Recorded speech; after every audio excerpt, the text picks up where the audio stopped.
हरि ओम्। ॐ गणानां त्वा गणपतिगं हवामहे कविं कवीनामुपमश्रवस्तमं ज्येष्ठराजं ब्रह्मणां ब्रह्मणस्पत आनशृण्वन्नोतिभिः सीदसादनम्। ॐ महागणाधिपतये नमः। Shri Gurubhyo Namaha. Namaste. Welcome to this seventh session of Vivekachudamani. Today we are going to study next 6 shlokas with our team of teachers led by Dr. Hegde sir. Before that, Dr. Komal Prasad will give us a quick recap of last class. Over to you, Dr. Komal sir. Om Shri Gurubhyo Namaha. In the last class, we saw 6 profound verses. 3 on anatma, non-self, and 3 on self, Atma. This forms 2 important questions of the 7 questions which the student put forth to the Acharya. And Acharya explains about anatma, non-self, and self. And that's what we see in the last class. So what is anatma? It is the non-self. The entire world will come under anatma because it is an object of experience. But what Acharya wants us to emphasize and know is that our body should also come under anatma. It should be treated as part of the world, not as part of me, the self. That's what Krishna mentions and calls kshetram in the 13th chapter of Gita. Now, Shankaracharya also talks about the seed of the entire universe, from which the entire creation of universe happens. And he names the seed as avyaktam, the shakti, or the seed form. And in that avyaktam, the seed, 2 things are there. One is responsible for creation of macro universe, which is called karana prapancha, the seed of cosmos. And also, the seed which it also contains all our stula and sukshma sharirams known as karana shariram. Even though we use these 2 words, karana prapancha and karana shariram, we should note that we can differentiate them only after the creation. Before creation, it is avyakta, indistinct. Only later we can make the final division. Karana prapancha is otherwise called maya, and the karana shariram is called avidya. And these 2 terms are often interchangeably used. So this avyaktam, which is also called shakti, that is in a potential form, and because of this shakti, the potential form, the entire universe emerges and becomes active, and that is called paramesha shakti. And next he continues to go on explaining about the peculiar features of maya. Next slide, sir. Maya is neither existent nor non-existent. It is, and even it is not either existent and non-existent in different circumstances. We cannot see maya. How to know about it? So Swamiji says it's by only through inference. Just as when I see any one of you, I will infer that you will have parents. Even though I have not seen your parents, I know that it's not just a blind belief, but you must be having a parent. It's a knowledge. Similarly, universe also has a seed called maya or avyaktam, which is karyanumeya, which is inferable, presumable. Presumable by who? By an intelligent seeker. And Vedanta says maya is a peculiar entity that will not be able to classify in any manner. 9 types of indefinability were talked about. We cannot say it is this, we cannot say it is that. What we cannot say is talked about, because generally intellect wants to classify things into these 9 different types of definability. So that was described, whether it is existent or non-existent, whether it is both. And then Swamiji says it's actually none of the above. It is anirvachaniyam. It's experientially available, but on probing further, it behaves mysteriously. This unclassifiability, undefinability is not only the main feature of Maya, but we should remember that it's also the main feature of all the products of Maya also. Means unreal cannot be different from real. Unreal cannot be identical with real. Matter is neither different from consciousness, nor is matter totally different from consciousness. Neither different non-different. And then what is it? It is anirvarchaniya. I can experience it, but I can never say whether it is different or non-different. To take an example, consider our shadow. When we are walking on a road, the shadow falls on the road. Is the shadow different from me or identical with my body? I cannot say either way. If the shadow is different, even after I go away, the shadow should continue to exist, but it does not. But can we say whether it's identical with me? We cannot even say that, because when over my shadow, if somebody pours water, I won't get wet, indicating that my shadow and me are not identical. Therefore, just as the shadow, just as a dream, we cannot classify as whether it's different, whether Brahman and Maya are different or the same. Bhinna no bhavati, abhinna no bhavati. Next slide, sir. So this is the theory of everything the Swamiji interposes in between discussion of Atma and Anatma, that consciousness uses potential matter and energy to throw out the creation like a hologram. Consciousness is equal to matter and energy, and the creation. So the consciousness, out of consciousness, through matter and energy, which is again a part of Maya, this creation emerges out like a hologram, as we can see here. Next slide, sir. Next, coming to the topic of Atma, the Swamiji mentions about how to know who is the knower. We'll focus on the word knower. When we say, I am a knower, Anatma, the body, can never be the knower by itself because it is inert. Atma also by itself can never become a knower because Atma, being changeless, is not capable of any action or function. Pure consciousness cannot be a knower.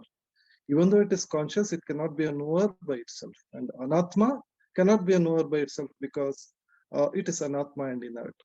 But as a team together, they become a knower. So, but that doesn't mean we have two knowers. There are not two knowers, but two members of one knowing team. It's like talking about two parents. We do not have two parents. We got only two members of one parental team. Mother cannot become a parent without the father, and father cannot become a parent without the mother. But both of them do have independent parental status. Still, we call both of them parents. It is an expression. Two parents means two members of one parental team. Similarly, when we talk about knower, Atma, Anatma, and knower Atma, as though they are two knowers, but the idea is they are two members of one knowing team. Pramata is a changing knower, Atma is a non-changing knower. So knower Atma is called Sakshi, and knower Anatma is called Pramata. That's the knower team. Thank you very much. Thank you, Dr. Komal, for a nice summary of the previous class. Sarva Vedanta Siddhanta Gocharam Tamagocharam Govindam Paramanandam Sadgurum Pranatosmyaham. Continuing our study of the Vivekachudamani, we have come to an important section where the student now approaches the teacher with 7 pertinent questions which we should know, of which this teacher has already answered what is anatma, and the most cryptic one was about Maya, which Dr. Komal just referred to. In the last class, we also discussed about the knower, the conscious principle. There were 2 verses which discussed about what is this Atma. In today's class, we will know more about Atma. We will have 2 more topics or 2 more verses discussing some of the most wonderful aspects. Swamiji is very happy about these verses as they are superlative descriptions of the Atma. In addition, in today's class, we will enter into this topic of what is this bondage, how has this bondage come about, and there will be another 4 verses discussing this topic of bondage. We will begin with Dr. Suman, who will talk about the Atma. Over to you, Dr. Suman. Shri Gurubhyo Namaha. Yah pashyati swayam sarvam yamna pashyati kaschana yashtet yati buddhyadi na tatyam chetayatyayam. Continuing about self and its nature, Atma is that consciousness principle, I, that which perceives, experiences, and knows by its mere presence everything in the inside world of emotions and knowledge, as well as the outside world. Atma perceives the inside world first, and through this inside, it sees the outside. When I'm wearing spectacles, I see the spectacles first right in front of my eyes. And through the spectacles, I see everything else. I see the close by anatma first, and then the remote anatma. I see the shariratram, and through shariratram, I see everything else. Thus, I see everything, the anatma and the body-mind-sense complex. Here, I refers to the changeless, eternal, all-pervading consciousness I. Then the question arises, who sees the consciousness? Well, nobody can see or objectify the consciousness. Consciousness is available only for subjectification. It is never available for objectification. It is available as I. Therefore, he says, Yam Atmanam Kaschana Na Pashyati. This Atma, nobody will be able to see. Now, can God, who is all powerful, omnipotent, one, see Atma? Vedanta says no. God also cannot see this Atma. Atma can only see, but not be seen. It is only a hearer, but not heard. Atma is subjective, never objective. Then the next question that arises is, if Atma can never be known, what is the proof of its existence? The presence of the known is proof for the presence of the knower, which is I myself. Here, Swamiji gives an example of a camera. A camera takes the picture of all the people standing in front and also the objects in front. However, the camera is never seen. The photographing camera is never photographed. Every photograph is proof for the presence of the camera. You do not require separate proof. Similarly, the entire objectified world is proof that I, the consciousness principle, am there. I don't have to be proved separately. It is self-evident as I am. The same Atma consciousness, I, by lending consciousness to anatma, makes the inert anatma into sentient anatma. Anatma borrows consciousness. Borrowed consciousness is called chitabhasa. I lend reflection to the body mind sense complex, and because of that reflection, the body mind sense complex also becomes sentient. The hand in front of me becomes bright because of borrowed light. Similarly, just as light illuminates everything else, I, the consciousness, enlivens the Atma. Vedanta says Atma is never enlivened by anything because Atma is of the nature of consciousness itself. Our body or mind can become conscious because it has borrowed consciousness. Anatma can become conscious. Atma being consciousness itself, it can never become conscious by borrowing consciousness. Nothing needs to illuminate or enliven because light is self-luminous. Similarly, the Atma also. Hari Om, sir. Thank you. Thank you, Dr. Suman. Let me quickly touch on what you have already spoke about Atma lending consciousness. Whenever we speak about Atma, we are speaking about myself, that knowing principle.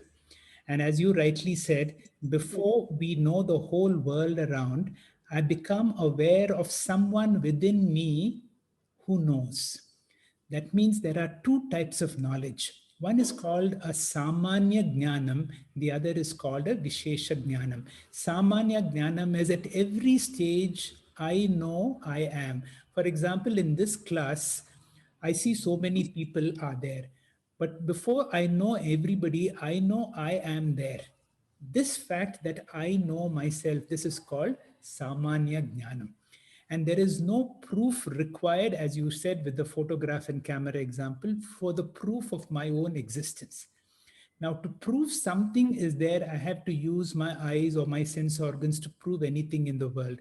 But to prove yourself, that knowledge which does not need any instrument of knowledge, that is the truth, that is Atma. And Atma is the enlivening principle. You can never talk of Atma as being conscious because Atma can give consciousness, and Atma is of the nature of consciousness. We'll continue on the same topic where Dr. Sandhya will elaborate on one more very important verse. Dr. Sandhya, please. Shri Gurubhyo Namaha. Prakriti Vikriti Binnaha Shuddha Bodha Swabhavaha Sad Asad Idam Sesham Bhasayan Nirvisheshaha Vilasati Paramatma Jagrata Dishvavastuho Aham Ahamati Sakshat Sakshi Rupena Buddhaha. This verse is actually elaborating and telling us very much more about the Atma and how to recognize it in ourselves. Now, why is this important? It is most important because the goal of our life is to actually recognize the true self and not the anatma or the body-mind complex as our self. This verse says, the supreme self, different from the Prakriti and its modifications, the essence of pure knowledge and absolute, manifests this universe. Next slide, sir. Shuddha Bodha Swabhavaha, that is the actual description of the Atman. It is pure consciousness, pure existence, and is the illuminator of matter. Now, how do we recognize this Atma in ourselves? By the presence of I am. I know I exist, I know I am conscious, and that knowledge is with me all throughout from day one of my life. And it, like Sir said, it does not require any instrument. I do not have to use any instrument, and I always know that I am. And this is Shuddha Bodha Swabhavaha, and that amness is what is called Atma. Now, for anything to be real, it has to be the same and unchanging, and therefore it is called Sakshi, that is witness consciousness, which means that in the past, present, or future, or with any modifications of the mind and matter, this consciousness remains absolutely the same. It is Prakriti Vikriti Binnaha. It is different from the Anatma. The Anatma changes, Prakriti being the cause, Maya or energy, and the Vikriti being the effect, Karanam or matter, manifesting in the individual as Karana Sharira or the Sukshma Sharira. These always change depending on three things: time, space, and also circumstance or consequences of circumstances. But our consciousness remains absolutely the same all throughout. Now, how can we understand this? We need to recognize this Atma in ourselves. We are the amness. I am hearing, I am seeing. That amness is what is called Atma. To make a small example, you look at your own picture when you are 10 years old, 30 years old, 50 years old. All through, your mind has changed, body changes, everything changes, but you know that you are the same person who has been living all these 50 years with varied circumstances, changes brought about by time, but you are the same. So this is Shuddha Bodha Swabhavaha, pure consciousness, pure existence, which is eternally there always. Next slide. Now, the same definition of Atman has been given in several other sources. For instance, in the Kathopanishad, it says Na Tatro Surya Bhati and so on, which again is emphasizing the amness in us, that is the sense of being and the sense of consciousness. Now, there is another Upanishad, the Brihadaranyaka Upanishad, which says Sat Asat Idam Sesham Bhasayan. Now here, the definition of Sat and Asat is slightly different. They mentioned Sat as gross matter, Murta Prapancha, or the Stula Shariram, Asat as the subtle matter, or the matter of ideas and ideals, the Sukshma and the Karana Shariram. So even here, the illuminator of the mind, the illuminator of the experience, the one that lends me experience, allows me to witness my mind, allows me to witness my body, the internal as well as the external experiences. All that is only possible because I am constantly conscious. I do not require any time frame or anything. That is Sakshat Vilasati.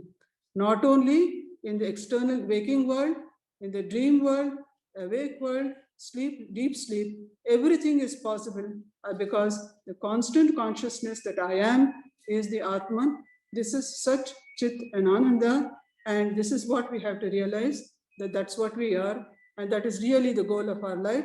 Once we identify or we agree or understand that I am the Sat, Chit, Ananda, then our goal of life is over. We are in undiluted happiness, no problems at all. We do not have the problems of anatma type of existence. Hari Om.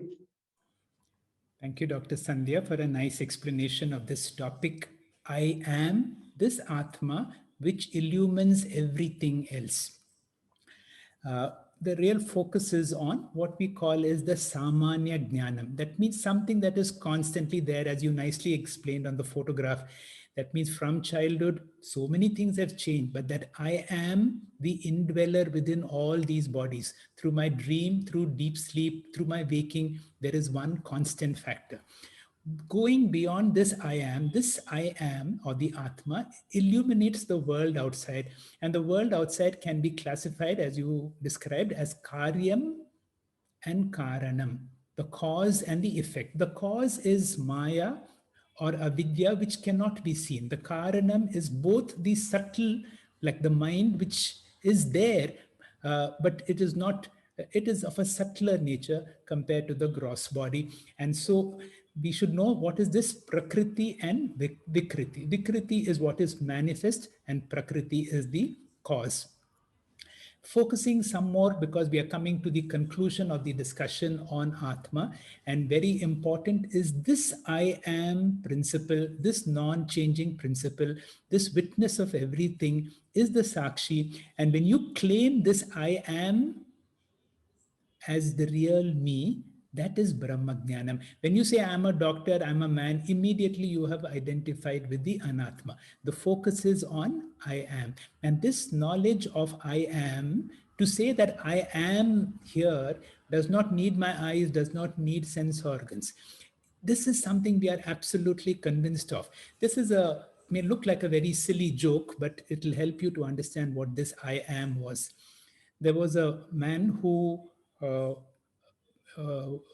suddenly died in the hospital. The senior most cardiologist was called. The cardiologist saw him and verified him as dead, certified him as dead, and he continued on his rounds.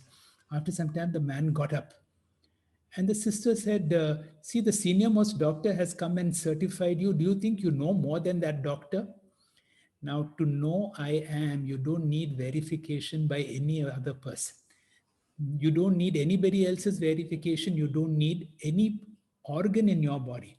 And the real truth, which does not need any other verification, that aspect is the Atma Tattva within all of us.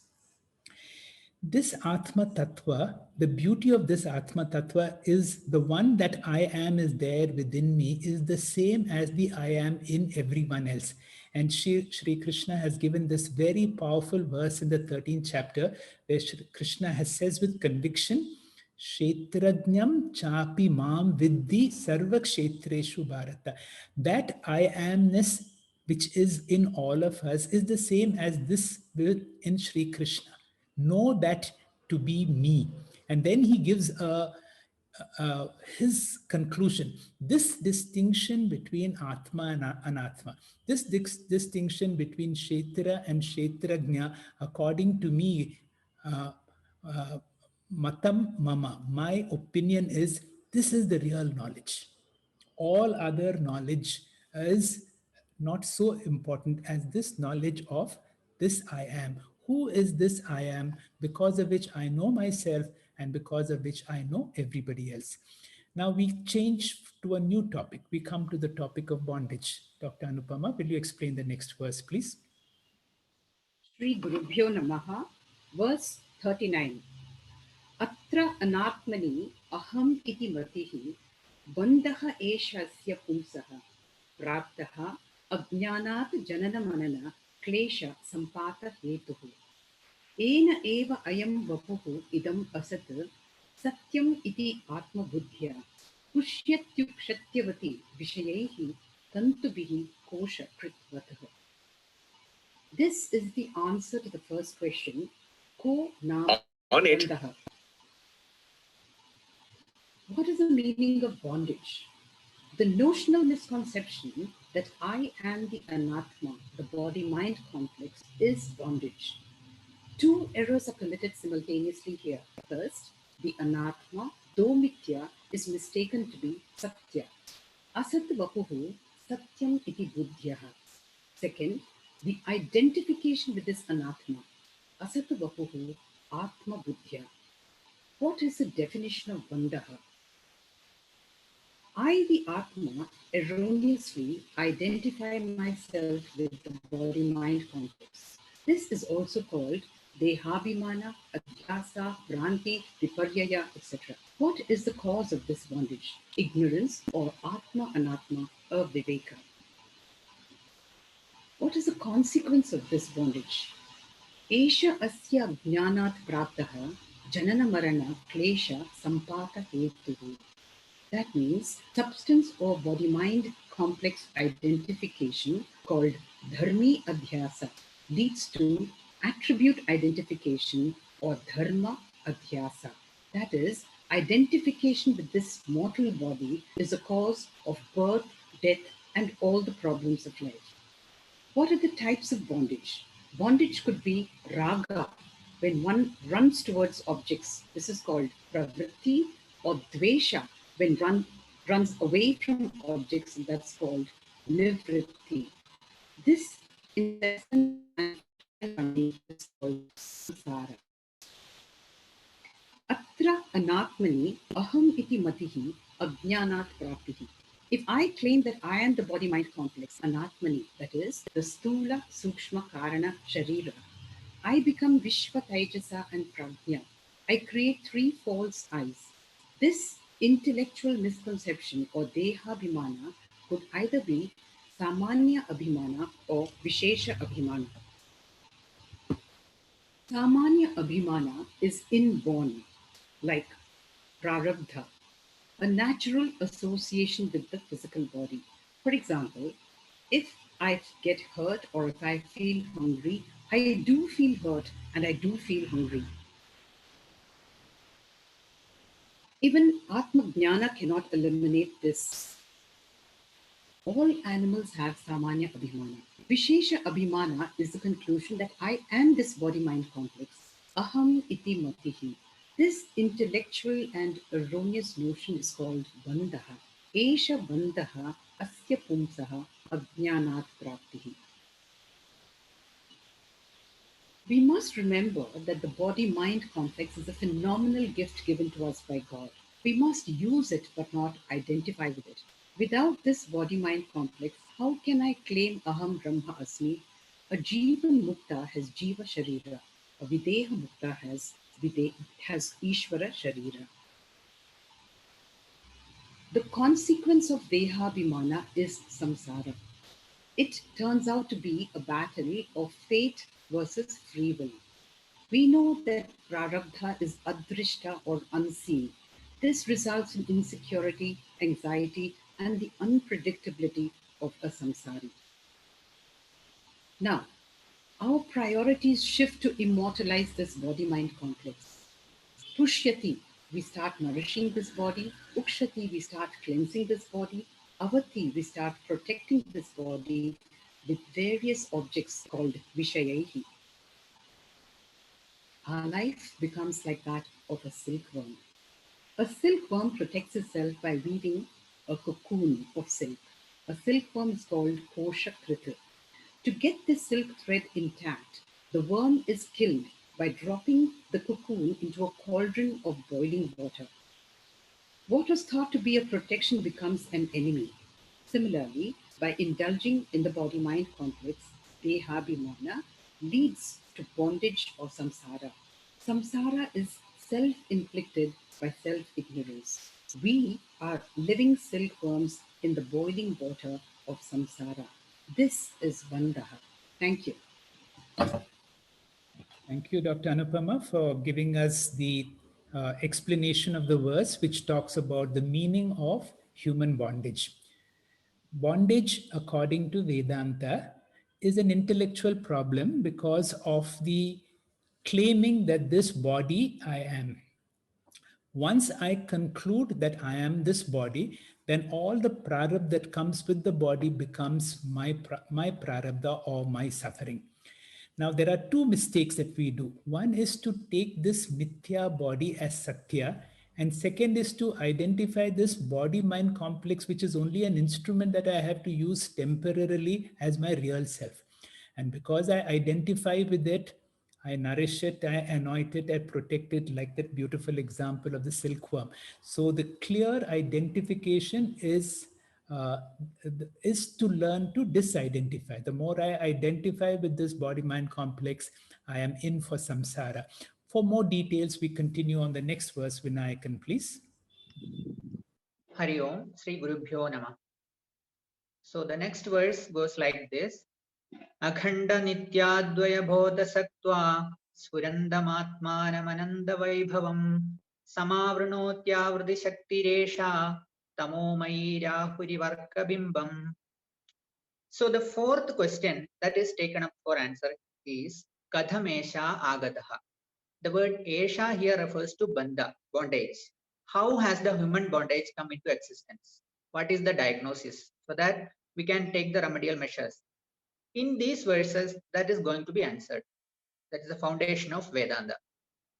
We saw before that every individual has got three shariram, Sthula, Sukshma and Karana shariram. The most fundamental long-lasting shariram is Karana shariram. Every individual has got his own Karana shariram holding all the Sanjita karma.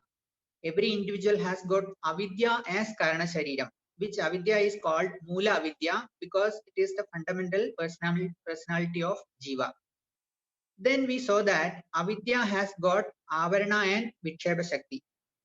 Next slide, sir. Of which at the macro level, we saw Vikshepa shakti is responsible for the creation of the universe. There is no Avarana shakti in the macro level. For Bhagavan, there is no ignorance. Bhagavan uses the Vikshepa shakti of Maya to create the universe. In the individual level, micro level, both Vikshepa and Avarana shakti is functional. So because of the Avarana shakti, the individual does not know his real nature. The Avarana shakti expresses itself as self-ignorance. Concealing my real nature. My real nature is Atma. And once Avarana shakti covers my real nature, Vikshepa shakti takes over. Ignorance leads to false conclusion or mistakes. And this mistakes is caused by Vikshepa shakti. All the other consequences also caused by Vikshepa shakti. Thus, Avarana shakti and Vikshepa shakti belonging to the Karana shariram or avidya becomes the cause of bondage. Avarana shakti is connected to Tamoguna and Vikshepa shakti is connected to Rajoguna. Then also Sattva-guna is there. That Sattva-guna is going to be the saving grace. That alone has to ultimately lead to self-knowledge and liberating me from self-ignorance and self-misconception. Like in the twilight or dim light, a rope seems to be like a snake and we scarce. And in the perfect light, we can understand that it is not the snake, but it is the rope. In the sloga says, Tamomai Avradi Sakti Esha. This intensely experienced Avarana Shakti. All the time it conceals or it covers my real nature. What is my real nature? First line says, next slide, sir. Akhanda Nityadvaya Bodhasattva Sfurandamatmanam Ananda Vaibhava. Its nature is Akhand, undivided, eternal, non-dual, ever-shining Atma. That is the real nature. The Avarana Shakti creates twofold notions in me. The creation of twofold notion is called Avaranam. The notions are Atma Nasti, Atma Nabhadi. Creating the notion that Atma is not there because I don't experience Atma. This statement is called Avaranam. So this Avaranam conceals the Atma Tamomai. Next slide, sir. Tamomai Rahuriva Arkabimbam. Like the mythological Rahu, means shadow of the moon, eclipses the sun during the solar eclipse. Avidya's Avarana Shakti conceals my real nature and I become ignorant. This ignorance is also anadi, beginningless. The self-ignorance is beginningless. Thus, because of the beginningless ignorance, beginningless Avarana Shakti, I ignore my real nature. That is the Paramatma nature, and I becomes Jivatma and suffers Punarapi Jananam and Punarapi Maranam. This is how the bondage starts and samsara continues. Hari Om. Thank you, sir. Thank you, Vinayakan. That was a good explanation of why, although we are already that, although we are this Atma Tattva, we are like Parabrahma, Paramatma, and yet we lead such miserable lives because of bondage. What is the cause of bondage is being answered, and that is because of Maya at the total level. At the individual level, it is avidya. This avidya or Maya has got two Shaktis. One Shakti is the ability to cover the Atma Tattva. How can the sun be covered? The sun is so big. How can anything cover the sun? The Atma is infinite. How can something cover the Atma? Now, it is our experience that although the sun is so many times bigger than the earth, one small cloud can block the sun off from you. So too, just like an eclipse, it is possible that there can be a mechanism. That is what is all the explanation of Maya. Although I am all that, there is that cloud which blocks that consciousness, and I'm not able to experience my true nature, which is of Nityaha, Shuddhaha, Buddhaha, and Muktaha. Now, Bhagwan is not affected by Maya because Bhagwan has Maya under his control. On the other hand, Bhagwan manifests his greatness because of the Vikshepa Shakti. Now, the same Vikshepa Shakti has now become a problem for us because we have identified with the limited body-mind complex. When I do not know my true nature, the instrument through which I manifest, I identify myself. And thereby, I have the suffering of samsara, as this verse explained. We have another verse which Vishwanath will explain. Vishwanath, please. Shri Gurubhyo Namaha. Tirobhute swatmanim amalatarate jovati puman atmanam anatmanam mohat aham iti shariram kalayati tata kama krodha prabriti viramum bandhana gunai param vikshepakya rajasa urushakthir vyatayati. In this mantra, Sri Adi Shankaracharya continued to discuss the cause of bondage. Bondage is defined as adhyasa or error, as described by the last two speakers, considering the body as my true self. I will describe this verse in two stages. Stage 1, in the next slide, is the self-error or false identification of Sharira as true self. Atma Ajnanam is the cause of self-error. Atma Ajnanam has two powers, Avarana Shakti, covering power, and Vikshepa Shakti, superimposition power. Collectively, they are responsible for the bondage, sense of incompleteness, and all other associated problems of human life. To better understand this, let us look at a rope appearing as a snake example. The first part of the problem is the rope being covered, which is Avarana Shakti. The second part is the appearance of the frightening snake, which is Vikshepa Shakti. Rope alone does not create any problem. The problem is because of the appearance as snake. The combined effort of Avarana Shakti and Vikshepa Shakti successfully helps to falsely identify our body as Sharira, as true self, or Sharira as true self. This identification is the beginning of all human problems, making us to think we lack Purnatva and we are incomplete. Here is another example. Next slide, sir. In the relay sport, both the athletes must seamlessly pass the baton to each other to reach the finishing line. They had wonderful understanding. However, they were reaching the finishing line when they reached the finishing line, they realized that they were in the wrong track and racing towards the wrong destination. That is how beautifully Avarana Shakti and Vikshepa Shakti works together to completely mask our true nature. Because of these two powers, we are unable to claim Aham Brahmasmi. Here, Avarana Shakti is Tamoguna Pradhana and Vikshepa Shakti is Rajoguna Pradhana. In summary, we can say Tamoguna and Rajoguna team up to create human problems.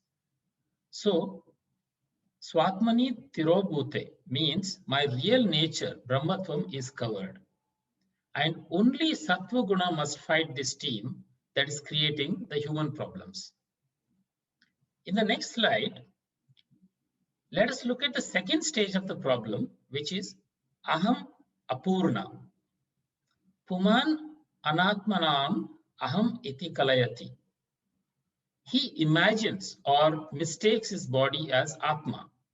So, first, I do not know that Aham Purna Atma. Then, I mistake myself as Apurna Shariram. Once I see myself as Apurna, I seek completeness from external things. This leads to Kama Krodha Prabhirtibihi, the sixth negative tendencies such as Kama, Krodha, Lobha, etc. And also all psychological problems. It binds a person as it has Bandhana Gunam or Guna of bondage. Then we have in the last line of the verse, Vikshepakya Urushaktir Vyatayati, means the powerful force of Vikshepa Shakti, which belongs to Rajoguna, disturbs, churns, and deeply torments the person. And this person tries to solve the problem by changing the human beings and things around him. Vedanta says it will not work because the problem is not external. It is not the spouse that has to change, nor the children that has to change, nor the society that has to change. The change is within me. I have to transform from my false identification of Jivatma to Brahmatvam. Hari Om.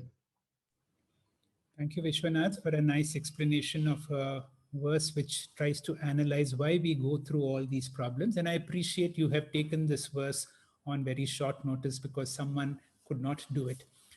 What is this Avarana and Vikshepa Shakti? Let us analyze.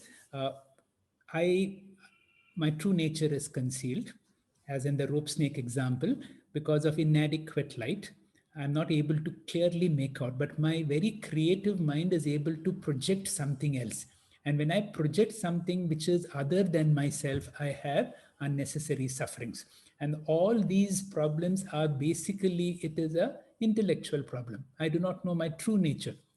And when my true nature is not known, it's the whole samsara becomes an emotional problem. This will continue on to explain why this whole problem becomes perpetuated. Now, my problem is avidya. I do not know my true nature. And because I do not know who I am, I feel that if I can achieve something in this world, that becomes kama. That if I do this, if I accomplish this, then I will attain to Purnatvam. And karma leads to karma, and that perpetuates this whole cycle of ignorance. We have more clarification on this with one more verse, which Madhusudan will explain to us. Over to you, Madhu. Gurubhyo namaha. Etabhyameva shaktibhyam bandhah pumsah samagataha yabhyam vimohito deham matvatmanam brahmatvayam. In this sloka, Shankaracharya focuses purely on two powers, agitation and wheeling. Man's bondage has sprung forth from these two powers. Deluded by them, he mistakes his body for the self and wanders from life to life. So, in this verse, Shankaracharya concludes the topic of bandha hetuhu. How did the bondage come and what is the answer? The Avarana Shakti and Vikshepa Shakti of Ajnanam together is the cause of bondage. Normally, in Vedantic parlance, we only say ignorance is the cause of bondage. But Shankaracharya goes a little bit more deeper in this. When you say ignorance is the cause of bondage, what do we mean? Shankaracharya says ignorance has got two powers. These two powers together is the cause of bondage. And how does it work? And what is the mechanism? One part covers and another part projects. So covering cum projection is the way or the mechanism. Now let's look at the sloka. Etabhyam shaktibhyam bandhah samagataha. Because of the two-fold powers of ignorance, that is Avarana and Vikshepa Shakti,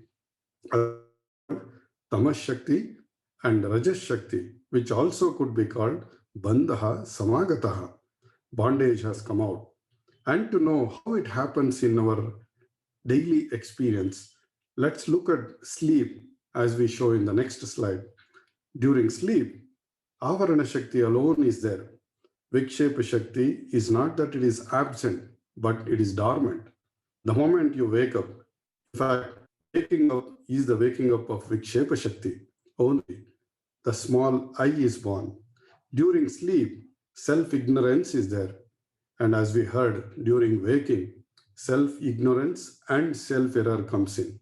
And what is self-error in this case? I am so and so. When you say I am and add anything other than Brahman here, it is an error only. Similarly, as we see in the next slide, at the cosmic level also, during Pralaya Kala, Avarana Shakti is there, while Srishti Kala, both Avarana and Vikshepa are active, and so on and so forth. The question arises, when did the time come? What will you reply? There is no answer to this. That is why we have used the word Maya. Maya means certain basic questions the intellect cannot decipher. It is impossible. Swamiji goes on to explain Maya and says, now that we do not know the answer, but the question itself is such that you cannot answer. The unanswerability is not our defect. The unanswerability is intrinsic in the question itself, and which is when we use the name Maya. To sum it up, as we see the sloka explanation in the next slide, we do not solve these questions like time, space, cause, effect, etc. We only dissolve the question. Next slide, sir. Similarly, when we talk about Avarana, Vikshepa, etc., do not think of a chronological beginning, etc. It is a cyclic process, and question eternally continues until we gain Atma Jnana. As we would see in the first line, the word Pumsaha means human being or Jiva. Because of these two powers of ignorance alone, bondage has come to the Jiva. Yabhyam Vimohitaha. Yabhyam means because of these two forces of ignorance alone, I am Vimohitaha. This Jiva is deluded. And how does this delusion expresses Atmanam Dehamatva, because of which he considers the miserable, the thinking of aging physical body to himself. So, Atmanam Dehamatva, he considers the body as himself, and having made that conclusion, Brahmati wanders in this world without knowing that this fundamental error is the cause of all problems. I am Brahmati. Swami Chinmayananda beautifully explains the concept of self-error. Everyone believes himself in as body, gross body, subtle body, or causal body. And normally one identifies as gross body. An emotional person considers himself as an emotional personality. And modern rational thinking consider himself as an intellectual. Thus, confused, they move about satisfying their physical, emotional, and intellectual needs. Each man acts in his peculiar delusion. Thus, they move like a madman from one place to another, one type to other, one life to another, and cradle to grave, and so on and so forth. So with this verse, the question of how bondage has come has been beautifully explained by Shankaracharya. Hari Om. Thank you, Madhusudan, for a nice explanation of the verse. As you said, why is this bondage? What is the cause of this bondage?